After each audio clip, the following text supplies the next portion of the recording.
चलो बच्चों, तो आज हम लोग मैथ्स में चैप्टर नंबर 3 कंटिन्यू करें, जिसका नाम है pair of linear equations in two variables.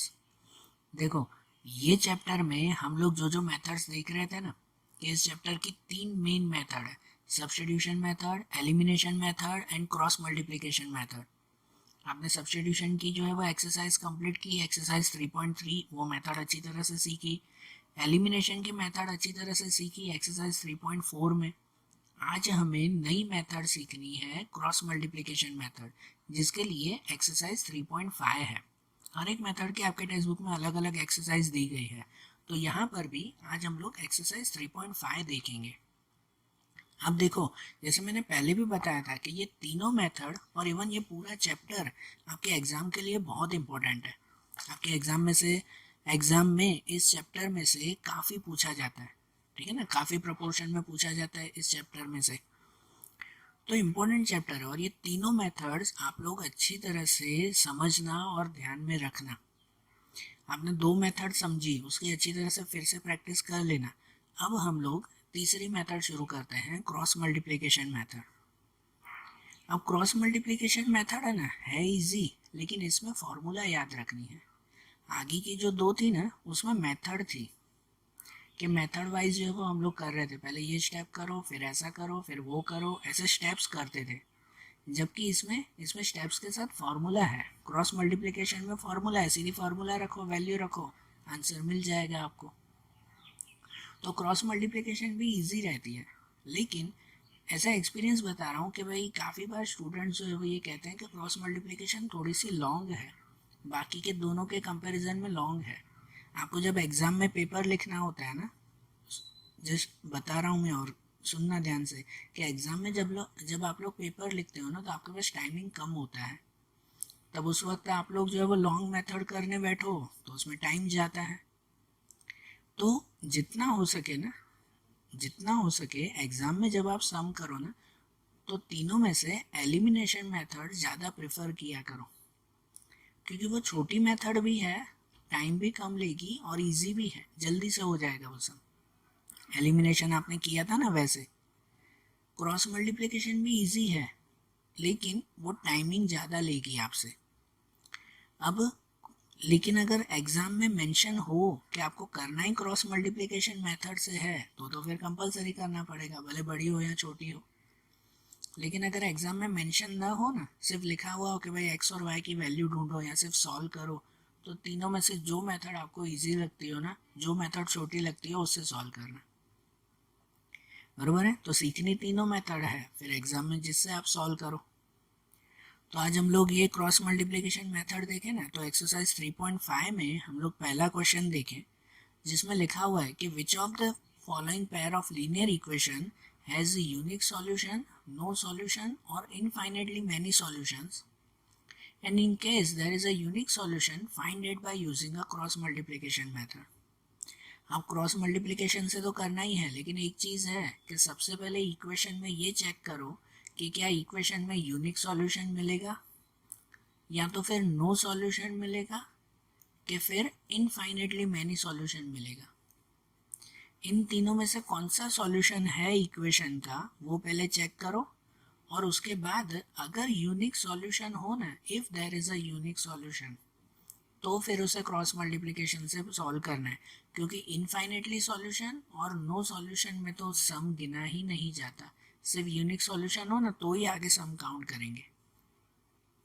तो अब सबसे पहले तो माइंड में अब यही आ गया ना कि यूनिक सॉल्यूशन क्या, नो सॉल्यूशन क्या, इनफाइनेटली मैनी सॉल्यूशन क्या हुआ, ठीक है। तो उसके लिए एक रूल आता है, बराबर, वो मैं रूल आपको यहाँ पे बता रहा हूँ। आप लोग बुक में कहीं पर भी ये रूल अच्छी तरह से मेंशन कर दो, क्योंकि ये रूल इसमें तो यूज़ होगा ही होगा, लेकिन इसके बाद इस चैप्टर में से 1 मार्क के क्वेश्चंस भी आते हैं, 1 मार्क के क्वेश्चंस ब्लैंक्स में या तो फिर क्वेश्चन आंसर्स में। तो उन 1 मार्क के क्वेश्चन में 99% यही रूल पूछते हैं कि यूनिक सॉल्यूशन है, नो सॉल्यूशन है, या क्या। इस चैप्टर में से 1 मार्क के जो क्वेश्चंस आएंगे, एक तो ये रूल पूछते हैं और दूसरे ग्राफ के रूल पूछते हैं। मैंने बताया था ना, मैं ग्राफ फिर करवाऊंगा इसमें, तो इसलिए ये रूल ध्यान रखना। ये रूल आपके 1 मार्क के क्वेश्चंस में भी काम आएंगे कि किस में यूनिक सॉल्यूशन, किस में नो सॉल्यूशन और किस में इनफाइनेटली मैनी सॉल्यूशन आता है। तो रूल ऐसा है हमारा, देखो तो अब यहाँ समझो, आपके हर सम में हमेशा दो इक्वेशंस दी गई होती है ना, इक्वेशन 1 एंड 2। दोनों इक्वेशन में एक x वाला नंबर, एक y के साथ नंबर और एक ओनली नंबर होता है। तो उनमें से जो x के साथ नंबर हो ना उसे a कहते हैं, जो y के साथ नंबर हो कोएफिशिएंट उसे b कहते हैं, और जो अकेला नंबर हो वो c कहलाता है। बरोबर। इसमें दो इक्वेशंस हुई ना, तो उसमें पहली इक्वेशन में जो नंबर है ना उसे a1 b1 और c1 कहेंगे, और जो दूसरी इक्वेशन में नंबर है ना उसे a2 b2 और c2 कहेंगे। ऐसा कहा जाएगा ना उसमें। तो उनके अकॉर्डिंग ये पहला रूल समझो कि जब ये कंडीशन हो, ये कंडीशन याद रखना रूल वाइज, कि जब a1 upon a2 equal to b1 upon b2 equal to c1 upon c2 हो, जब ये कंडीशन बैठती हो then there is a infinitely many solution. तो फिर इनफाइनेटली मैनी सॉल्यूशन आएगा। पता है हमें तीन कंडीशन देखनी है ना, कि इसमें इनफाइनेटली सॉल्यूशन, कि इसमें नो सॉल्यूशन, कि इसमें यूनिक सॉल्यूशन। तो पहली कंडीशन ये कि जब ये आता हो a1 अपॉन a2, तो इसका मतलब क्या, a1 अपॉन a2 मतलब a1 और a2 का रेशियो। जैसे देखो यहाँ पे a1 क्या है, तो a1 3 है ना, समझो ये दो इक्वेशन है, मैंने एग्जांपल में लिखी है ये दो इक्वेशन। तो a1 क्या है, तो a1 3 है, और a2 क्या है, तो a2 6 है। तो a1 अपॉन a2 दोनों का रेशियो मतलब कि 3 अपॉन 6। तो इसको अगर कट करो 3 और 6 को तो क्या बनता है, 3 1 जा 3 और 3 2 जा 3, 3 से कट हो जाएगा ना, 1 अपॉन 2 बनेगा। वैसे ही दूसरा b1 अपॉन b2, तो b1 और b2 क्या मिलेगा, 4 और 8। तो 4 और 8 को भी अगर आप लोग रेशियो में देखो 4 अपॉन 8, और दोनों को अगर कट करो, दोनों को अगर कट करो तो इसमें भी दोनों 4 4 से कट होंगे, 4 1 जा और 4 2 जा। और फिर तीसरा c1 अपॉन c2, तो c1 और c2 मतलब कि यहाँ आखिरी के जो नंबर्स हैं वो, तो c1 और c2 देखो मतलब कि ये 6 और 12, तो ये c1 एंड c2 अगर इन दोनों को भी कट करें तो दोनों 6 6 से कट होंगे, 6 1 जा 6 2 जा, इसमें भी बचेगा 1 अपॉन 2। देखो तीनों का जो रेशियो ढूंढा, अपॉन में करके रेशियो ढूंढा, तो सब में रेशियो क्या मिला, 1 अपॉन 2 1 अपॉन 2 1 अपॉन 2, तीनों में ये मिला ना। तो जब तीनों का रेशियो इक्वल मिले ना, ये कंडीशन है a1 upon a2 equal to b1 upon b2 equal to c1 upon c2, अगर तीनों का रेशियो इक्वल मिले तो वो कहलाता है इनफाइनेटली मैनी सॉल्यूशन। बरोबर ना, ये कंडीशन याद रखना। और दूसरी कंडीशन कि जब ये हो a1 upon a2 equal to b1 upon b2 is not equal to c1 upon c2, मतलब कि a और b का रेशियो इक्वल हो लेकिन c का रेशियो इक्वल नहीं हो। समझना, a b का रेशियो इक्वल है, c का रेशियो इक्वल नहीं है, तो कहलाता है वो नो सॉल्यूशन। तो ये कंडीशन कौन सी, वो नो सॉल्यूशन कहलाई। मतलब देखो यहाँ जैसे मैंने दो इक्वेशंस लिखी है, हर एक सम में ऐसी तो दो इक्वेशन ही होगी ना। समझो ये इक्वेशंस है, उसमें a1 अपॉन a2, तो समझो a1 और a2 में इसको गिनो, डायरेक्टली बता रहा हूँ, ये 3 और 6 दोनों को कट करो तो 1 और 2 आएगा ना, 1 अपॉन 2 बचेगा ना इसमें। बरोबर ना। फिर b1 अपॉन b2, तो b1 और b2 ये दोनों है 4 और 8, तो इन दोनों को भी कट करो तो 1 और 2 बचेगा, 1 अपॉन 2 ही आएगा। तो a और b इक्वल है, लेकिन इसमें देखो ये c1 और c2, तो 6 और 10 है, दोनों को कट करो तो क्या 1 अपॉन 2 बचेगा, नहीं, यहाँ पे तो 3 अपॉन 5 बचेगा। दोनों 2 2 से कट होंगे, 2 3 जा 2 5 जा। तो इन तीनों से क्या पता चला, तो इससे हमें पता चला कि इसमें a और b इक्वल हैं लेकिन c इक्वल नहीं है, कि ये x और y के नंबर इक्वल है लेकिन जो आखिरी वाला नंबर है ना वो इक्वल नहीं है। तो इसका मतलब उसमें कहलाएगा नो सॉल्यूशन, जब ये सिचुएशन आती हो तो। और जब ये सिचुएशन हो ना कि a1 upon a2 is not equal to b1 upon b2, मतलब कि x और y ही अगर इक्वल ना हो, a1 a2 और b1 b2 ही अगर इक्वल ना हो, फिर c भले इक्वल हो या ना हो उसकी कोई लेना देना नहीं है, उसको भले नहीं देखना, कि जब a और b ही इक्वल नहीं है then there is a unique solution. तो वो क्या कहलाएगा, यूनिक सॉल्यूशन कहलाएगा। जैसे इसमें देखो कि इसमें देखो पहले a1/a2, तो a1/a2 मतलब कि ये 3/2, तो ये 3/2, वो तो फिर इसका कोई रेशियो नहीं ना, यही होगा 3/2 ही होगा। और b1 और b2 में देखो, तो b1 और b2 में 4 और 5, तो ये भी 4/5, कोई कट होगा ही नहीं।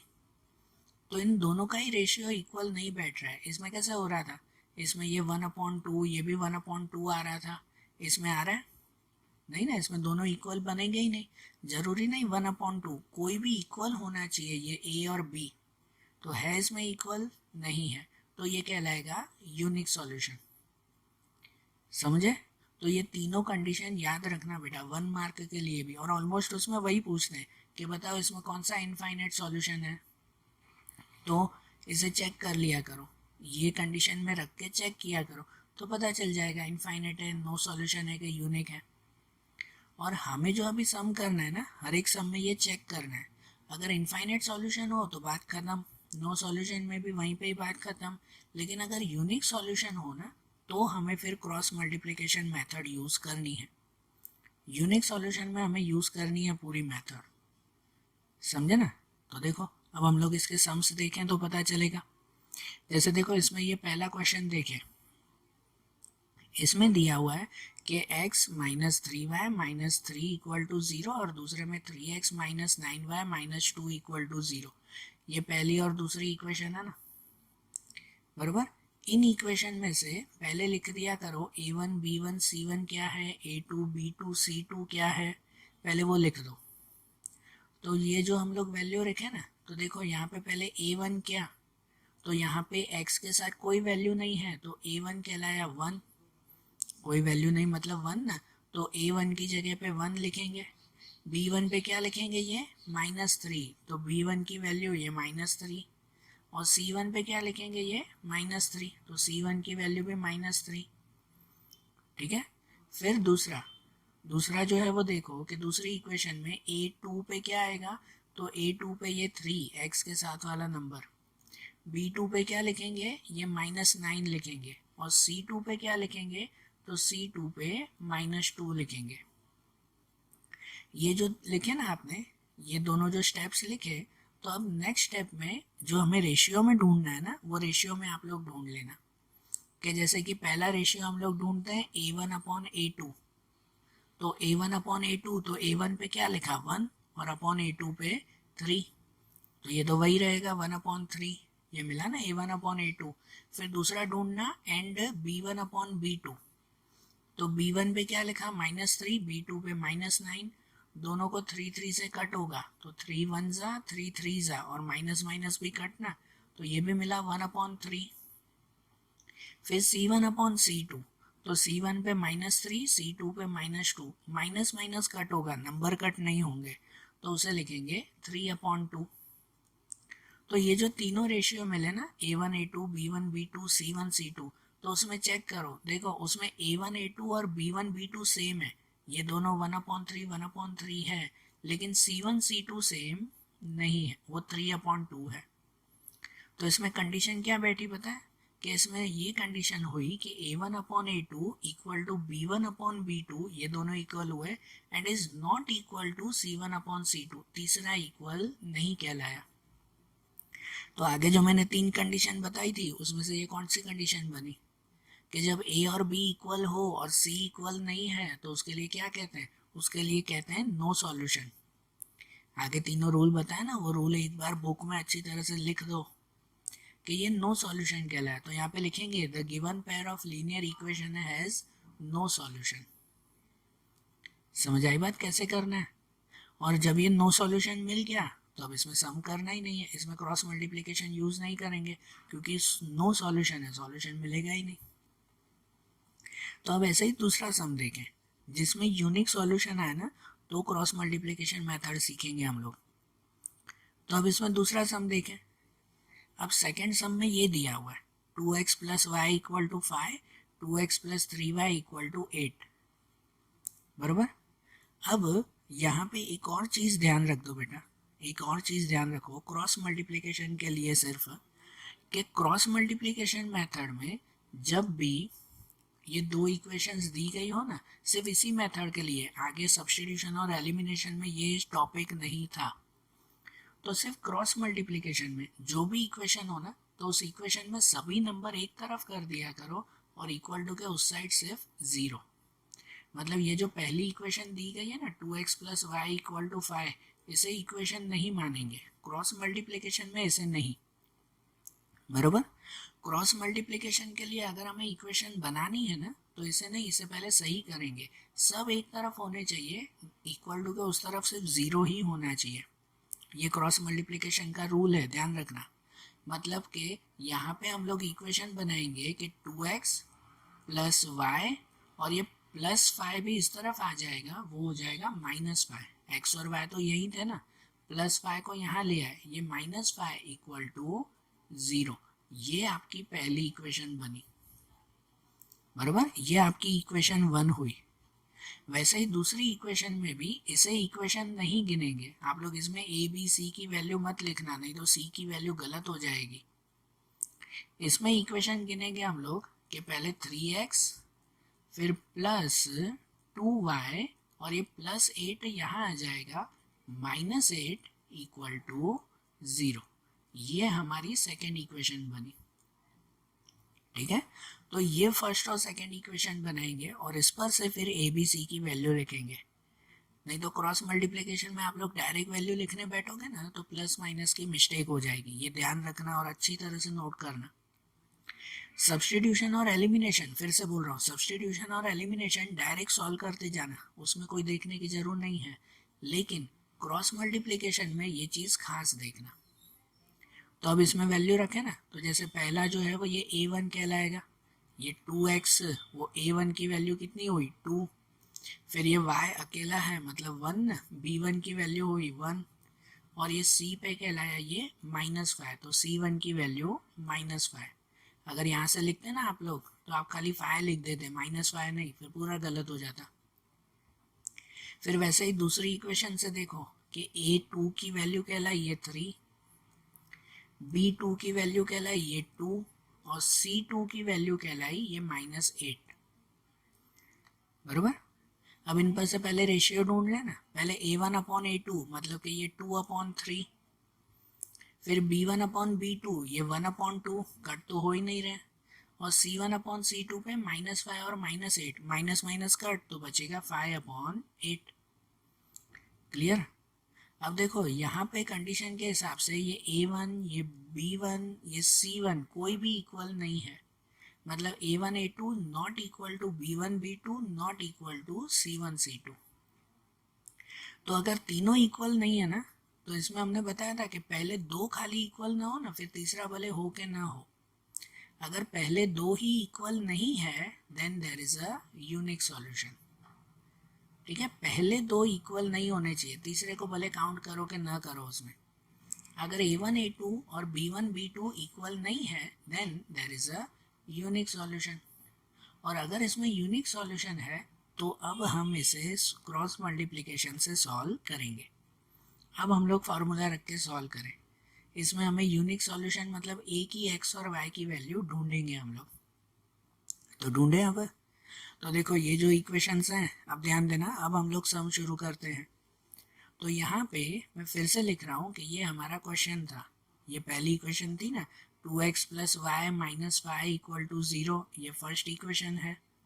एंड दूसरे में 3x plus 2y minus 8 equal to 0, ये सेकेंड इक्वेशन है।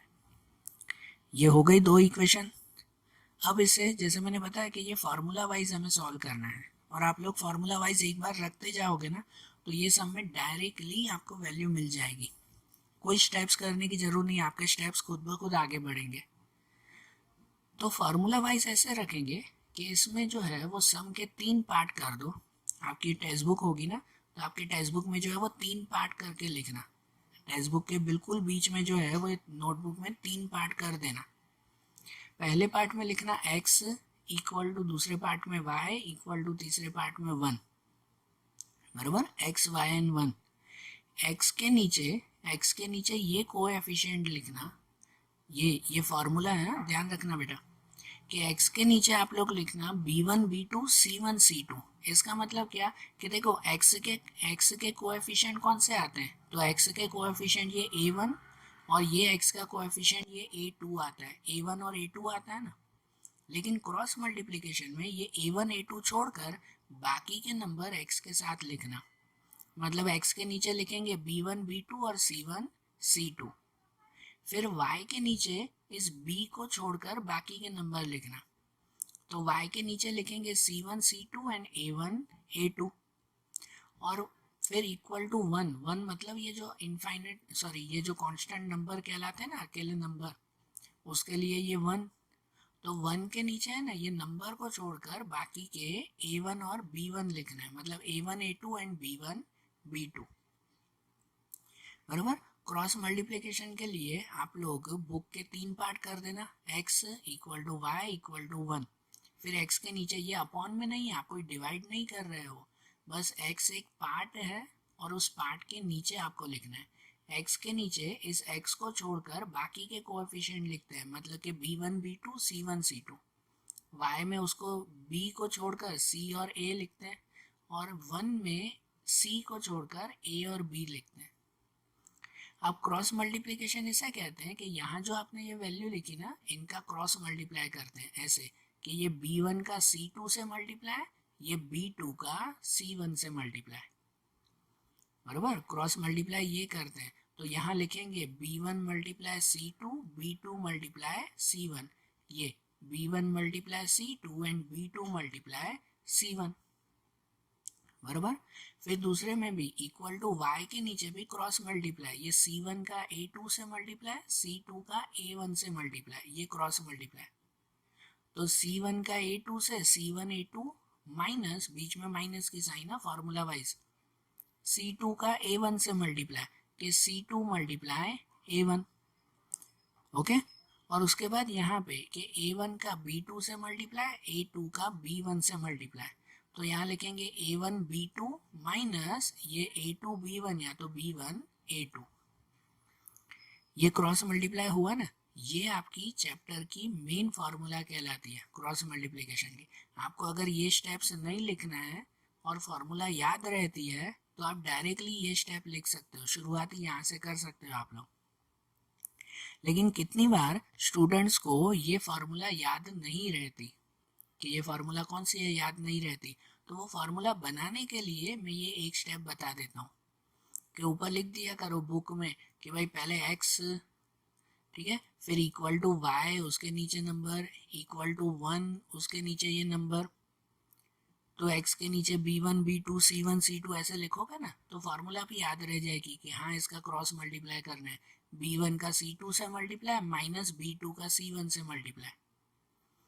समझ आ रही है ना। तो ऐसे ये तीनों की फार्मूला बन जाएगी। अगर आप ये सीधी फार्मूला याद कर सकते हो ना, तो सीधी याद कर लो, लेकिन उससे अच्छा है कि ये एक स्टेप लिख के ये फार्मूला लिखो, तो इजीली जो है वो माइंड में बैठ जाएगा, याद रखने की जरूरत नहीं पड़ेगी, बस वो स्टेप्स चलेंगे।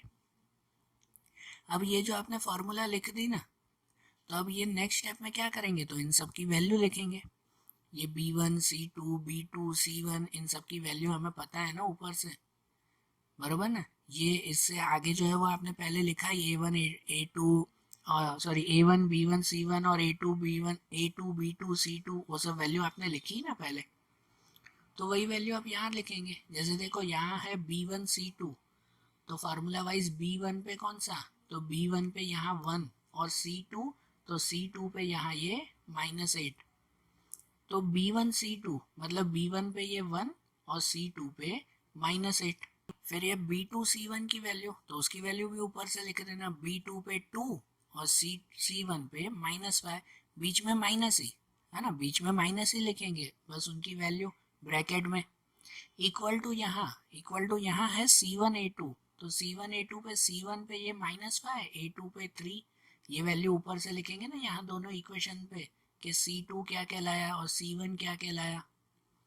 फिर यहाँ c2 a1, तो ये c2 की वैल्यू -8 और a1 पे 2, बराबर ना, बीच में माइनस और ब्रैकेट में ये वैल्यू लिखेंगे। फिर a1 b2, तो a1 पे 2 और b2 पर भी 2, माइनस b1 a2, तो B1 पे 1 और A2 पे 3, ये वैल्यू आ गई ना सबकी। और ये सब वैल्यू जो आ जाए ना तो फिर क्या, फिर अब इनका मल्टीप्लाई, ये बीच में माइनस मत हटाओ, पहले खाली इनका मल्टीप्लाई। जैसे 1 8 सा 8, तो -8 लिखेंगे। यहाँ 2 5 सा 10, साइन माइनस में है तो -10। ठीक है, ये पहले ब्रैकेट में ही, क्योंकि फिर साइन बदलेगी ना। ये पहले ब्रैकेट माइनस, फिर दूसरा ब्रैकेट। फिर इस स्टेप में सीधा आप तो मल्टीप्लाई करते जाना। एक बार ये फॉर्मूला याद हो गई, उसमें सही वैल्यू लिख दी आपने, सही वैल्यू में प्लस माइनस का ध्यान रख के वैल्यू रख दी, फिर तो बस इसका सॉल्यूशन करते जाना है। तो अब यहाँ पर इसमें 5 3 जा 15 माइनस ये 8 2 जा 16 -16, यहाँ पे 2 2 जा 4 और माइनस ये 1 3 जा 3। ठीक है, अब इसमें साइन चेंज करें, मतलब ब्रैकेट हटा दें। तो पहला ब्रैकेट में देखो, यहाँ पे इस ब्रैकेट के हिसाब से पहला तो -8 ही रहेगा, दूसरे में माइनस माइनस +10 हो जाएगा, इक्वल टू यहाँ पे ये -15 और दूसरे में माइनस माइनस +16। इसका भी हो गया ना सॉल्यूशन। और आखिरी में ये 4 -3, तो 4 -3 रहेगा। समझ आई बात? अब ब्रैकेट हटा दिए तो अब इनका प्लस माइनस। अब x के नीचे बचा 10 - 8 2, y के नीचे 16 - 15 1, और ये 1 के नीचे 4 - 3 1। ये आखिरी स्टेप आ गया ना। समझ आया ना? वैल्यू रख दी, पहले मल्टीप्लाई किया, फिर प्लस माइनस कर दिया, तो एक्स वाई की ये वैल्यू मिल गई ना हमें। अब ये जो वैल्यू मिली ना, अब इसमें से एक्स और वाई की अलग अलग वैल्यू ढूंढ लो, अलग अलग कर दो उसे। तो अलग अलग कैसे करते हैं कि यहाँ पे जो 1 है ना, ये जो 1 वाला आखिरी स्टेप होता है ना, एक्स वाई और ये अकेला नंबर, तो इस अकेले नंबर को एक्स और वाई दोनों को एक एक करके लिखो उसके साथ। मतलब पहले जो x है उसको भी 1 के साथ लिखो, फिर जो y है उसको भी 1 के साथ लिखो। मतलब देखो केस में कि ये x/2, वो x/2 को भी 1 के साथ लिखेंगे। समझ रहे हो? तीनों इक्वल में ही आते हैं ना, इसीलिए कि पहले लिखेंगे ये x/2, उसको भी 1/1 के साथ। ठीक है, इक्वल टू 1/1 ये वाले स्टेप्स के साथ और करके, और ये y/1 है तो इस y/1 को भी 1/1 के साथ लिखेंगे। ठीक है, ये x को भी और y को भी दोनों को 1 1 से लिखा। और फिर उसमें सॉल्यूशन कि ये जो 2 है ना, x/2, वो 2 क्रॉस में ले जाएंगे कि ये 2 को ऊपर 1 के साथ मल्टीप्लाई कर दो, क्या हो जाएगा, 2 1 जा 2 ना। मतलब कि x हो जाएगा ये 2 1 जा 2 और अपॉन में 1 ही है, तो 2 divide by 1, x equal to 2 मिल जाएगा। और वैसे ही यहाँ y में, तो y में भी ये जो अपॉन में 1 है उसे क्रॉस में ले जाएंगे, तो क्रॉस में ले गए तो ये 1 1 जा 1, y इक्वल टू यहाँ 1/1, तो y इक्वल टू कितना मिल जाएगा, 1। तो ये x और y का सीधा सॉल्यूशन मिल गया ना, 2 and 1। समझ आई बात? ये क्रॉस मल्टीप्लिकेशन मेथड हुई, जिसमें आपको खाली ये पहले 2 स्टेप याद करने हैं कि ये पहले 2 स्टेप कौन से हैं। ये जो फॉर्मूला आ गई ना, फिर उसके बाद खाली वैल्यू रख के आपको सॉल्व करते हुए जाना है। ठीक है, देखो इनका दूसरा भी सम देखते हैं। जैसे इसमें थर्ड वाला है 3x 6 -5 है और 10y और 20 40। मैंने बताया कि पहले तो इसे इक्वेशन नहीं गिनते, इक्वेशन वो गिनते हैं क्रॉस मल्टीप्लिकेशन में जब सब एक तरफ हो और इक्वल टू के उस साइड 0। अगर डायरेक्टली ओरली करना हो ना, तो ऐसे याद रखा करो कि ये +20 नहीं, उसको यहाँ आ जाएगा -20 होगा, और ये +40 नहीं, वो यहाँ पे होगा -40 होगा। तो इस पर से देखो वैल्यू जो लिखे ना कि a1 पे कौन सी वैल्यू आएगी 3, b1 पे क्या आएगा ये -5, और c1 पे होगा -20, +20 नहीं, यहाँ आ जाएगा ना इक्वल टू के। फिर उसमें a2 पे कौन सी वैल्यू, ये 6, b2 पे वैल्यू आई -10 और c2 पे वैल्यू आएगी -40। फिर सॉल्व कर लो, पहले a1/a2, a1/a2 मतलब ये 3/6, कट करो तो 1/2। फिर b1/b2, तो b1/b2 मतलब -5/10, दोनों को कट करो तो बचेगा 1/2। और c1/c2, तो उसमें है -20 एंड -40, इसमें भी दोनों को कट करो तो बचेगा 1/2। तो देखो तीनों में वैल्यू 1/2 बची, मतलब तीनों equal, a1 a2 equal to b1 b2 equal to c1 c2, तीनों इक्वल। और अगर तीनों इक्वल हो तो उसके लिए क्या लिखते हैं, इनफाइनेटली मैनी सॉल्यूशन। हेलो, बरोबर ना, कि इस इक्वेशन में इनफाइनेट सॉल्यूशंस मिलेंगे। इनफाइनेट मतलब जितने चाहिए उतने सॉल्यूशंस। तो हम लोग इसमें भी फिर x और y की वैल्यू ढूंढेंगे नहीं, इसमें भी क्रॉस मल्टीप्लिकेशन नहीं होगा ना। क्रॉस मल्टीप्लिकेशन सिर्फ उसमें ही होता है जिसमें यूनिक सॉल्यूशन मिले। ओके, तो थर्ड नहीं तो फोर्थ वाला देखें फिर। अब फोर्थ वाले में सॉल्यूशन करें। इसमें ये है x minus 3y minus 7, 3x minus 3y minus 15। अब देखो इसमें इक्वल टू 0 दिया हुआ ही है, ये करेक्ट इक्वेशंस हो गई। तो इनमें भी वैल्यू देख लो, पहले a1 b1 और c1 पे, ये a1 पे 1, x के आगे कुछ नहीं तो 1, b1 पे ये -3 और c1 पे ये -7। वैसे ही दूसरी इक्वेशन में a2 पे 3, b2 पे ये -3 और c2 पे ये -15। रेशियो जो ढूंढे ना, तो a1/a2 तो उसमें ये 1/3, b1/b2 तो उसमें -3 एंड -3 कट करो तो 1/1, और c1 c2 पे -7 और -15 तो बचेगा 7/15। ऐसे आ जाएगा ना ये। तो इसमें ये a1 और b1 और c1 तीनों इक्वल नहीं है, तीनों अलग अलग आंसर मिल रहे हैं। तो a1 a2 b1 b2 c1 c2 not equal to, दो तीनों इक्वल नहीं है। तो अगर तीनों इक्वल नहीं है मतलब ये क्या कहलाया, यूनिक सॉल्यूशन कहलाया। और अगर ये यूनिक सॉल्यूशन है तो हम लोग इसमें क्रॉस मल्टीप्लिकेशन यूज करेंगे ना। तो अब इसमें क्रॉस मल्टीप्लिकेशन की मेथड देखें, तो उस मेथड में देखो ये पहले दो इक्वेशन तो यहाँ पे लिखी है हमने, उसके हिसाब से पहले जो है वो ये फार्मूला लिख देते हैं। ये पहला स्टेप कि x y और 1, x के नीचे लिख देते हैं b1 b2 c1 c2, है ना। a नहीं लिखते x के नीचे, b और c। फिर y के नीचे b नहीं लिखते, c और a, c1 c2 a1 a2। और 1 के नीचे c नहीं लिखते, उसमें a1 a2 और b1 b2। फिर नेक्स्ट स्टेप में इनका क्रॉस मल्टीप्लाई, कि जैसे b1 को c2 से मल्टीप्लाई, b2 को c1 से मल्टीप्लाई, ये लिखेंगे ना b1 c2 and b2 c1, ये मल्टीप्लाई। फिर यहाँ पे c1 को a2 से मल्टीप्लाई, c2 को a1 से मल्टीप्लाई, तो c1 a2 और c2 a1, बीच में माइनस रखना मत भूलना, बीच में माइनस की साइन। और यहाँ a1 को b2 से मल्टीप्लाई, a2 को b1 से मल्टीप्लाई, मतलब कि a1 b2 minus b1 a2। ये हो गया ना। ये स्टेप्स लिख दो, फिर तो खाली ये ऊपर इक्वेशंस पर से आपको वैल्यू रखनी है। जैसे पहले b1 c2, तो ये b1 की वैल्यू -3, c2 पे -15, ऐसे ही ना ब्रैकेट में रखते जाना है ये इक्वेशन पर से। ठीक है, आगे जो आपने a1 a2 सब लिखा उस पर से। फिर ये b2 c1, तो b2 c1 में b2 पे -3 और c1 पे -7, बराबर। ऐसे ही सब में वैल्यू रखते जाए ना। फिर c1 a2, तो c1 a2 की ये दोनों वैल्यू, फिर माइनस c2 a1, तो c2 a1 की ये वैल्यू, फिर a1 b2, तो a1 और b2 की वैल्यू, और b1 a2, तो b1 और a2 की वैल्यू। देखो सब में जहाँ जहाँ 1 लिखा हुआ है तो पहली इक्वेशन से वो वैल्यू लिखना, जहाँ पे 2 लिखा हुआ है जैसे b2 तो वो दूसरी इक्वेशन से वैल्यू। ये तो सीधा लॉजिक है ना। ये स्टेप्स हो जाए तो अब नेक्स्ट स्टेप में इनका मल्टीप्लाई।